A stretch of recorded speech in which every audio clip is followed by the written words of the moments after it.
కువైట్లో పవిత్ర రంజాన్ మాసం సందర్భంగా యూసఫ్ కార్గో వారు అద్భుతమైన ఆఫర్లు ఇస్తూ ఉన్నారు. అలాగే మీరు మీ ఇంటికి పంపించే విలువైన వస్తువులను కువైట్లో ఎలా తూకం వేసి తీసుకుంటారో ఇండియాలో మీ ఇంటి దగ్గర కూడా అలాగే తూకం వేసి ఇస్తారు. ఎటువంటి ప్యాకింగ్ ఛార్జీలు లేవు, పోర్ట్ ట్యాక్స్, ఇన్సూరెన్స్, డాక్యుమెంటేషన్ ఛార్జీలు లేవు. మాలియా మరియు కైతాన్ ప్రాంతాలలో యూసఫ్ కార్గో ఉంది. ఏ కార్గో మరియు సి కార్గో కలదు. ఇంకెందుకు ఆలస్యం, స్క్రీన్ మీద కనపడే నెంబర్లకు వెంటనే సంప్రదించండి. నమస్తే అన్న, అందరికీ నమస్కారం. కువైట్లో ఫిబ్రవరి 18వ తేదీ నుంచి అయితే రంజాన్ మాసం ప్రారంభం కానుంది. అలాగే దీనికి సంబంధించి చంద్రుడి యొక్క వీక్షణ కమిటీ మంగళవారం సాయంత్రం, రేపు సాయంత్రం 6 గంటలకైతే సమావేశం కానుంది. దీనిపై నిర్ణయం తీసుకోనున్నారు. ఈ నేపథ్యంలో కువైట్లో రంజాన్ నెలలో మనం చూసుకుంటే కొత్త రూల్ అమల్లోకి వచ్చిందనమాట. అలాగే ఇది ఉన్న రూలే. దీన్ని మళ్ళా అయితే కువైట్లో ఉన్న ప్రజలకైతే ఒకసారి గుర్తు చేయడం జరిగింది. కువైట్ పవిత్ర రంజాన్ మాసంలో కువైట్లో ఉన్న కువైట్ ప్రజలందరూ పవిత్రంగా మనం చూసుకుంటే ఉపవాసాలు చేస్తూ ఉంటారనమాట. అటువంటి ఉపవాసాల సమయంలో ఎవరైనా సరే కానీ కువైట్లో ఉన్న ప్రవాసులు కావచ్చు, కువైటీ ప్రజలు కావచ్చు, ఎవరు కూడా బహిరంగంగా నీళ్లు తాగడం కానీ, ఆహారం తినడం కానీ, అలాగే ఏదైనా సిగరెట్ తాగడం కానీ ఇటువంటివి ఏమీ చేయకూడదు అనమాట. ఉపవాస సమయంలో మాత్రమే అనమాట.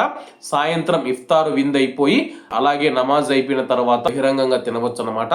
కానీ ఉపవాస సమయం ఏదైతే ఉందో ఉదయం నుంచి సాయంత్రం వరకు కువైట్లో ఉన్న ప్రజలందరూ పవిత్రంగా అయితే ఈ యొక్క ఉపవాసాలు చేస్తూ ఉంటారు. ఆ యొక్క ఉపవాసాల సమయంలో ఎవరు బహిరంగంగా తినకూడదు, తాగకూడదని చెప్పేసి, ఒకవేళ అలా ఎవరైనా తాగితే కానీ అటువంటి వారిపైన కఠినమైన చర్యలు తీసుకుంటామని చెప్పి అధికారులు హెచ్చరిస్తూ ఉన్నారు.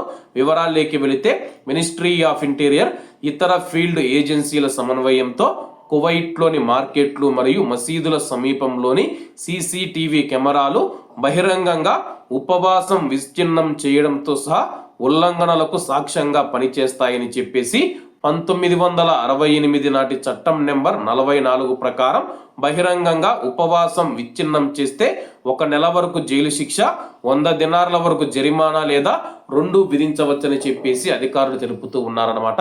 ప్రస్తుతం కువైట్లో ఉన్న సీసీటీవీ కెమెరాలు, కెమెరాలు ఏవైతే ఉన్నాయో వాటిపైన మేము ఫోకస్ పెడుతూ ఉన్నాము.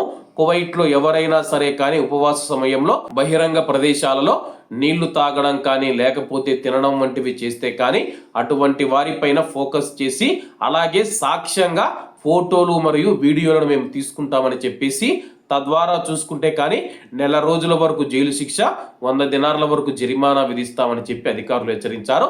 కాబట్టి రంజాన్ నెలలో మన భారతీయులు, ముఖ్యంగా ముస్లింహేతరులు, హిందువులు కావచ్చు, క్రిస్టియన్లు కావచ్చు, ఇటువంటి విషయాలలో చాలా జాగ్రత్తగా ఉండాలని కోరుకుంటూ అందరూ బాగుండాలి, ఎందులో మనం ఉండాలి. అందరికీ నమస్తే అన్న, జై హింద్.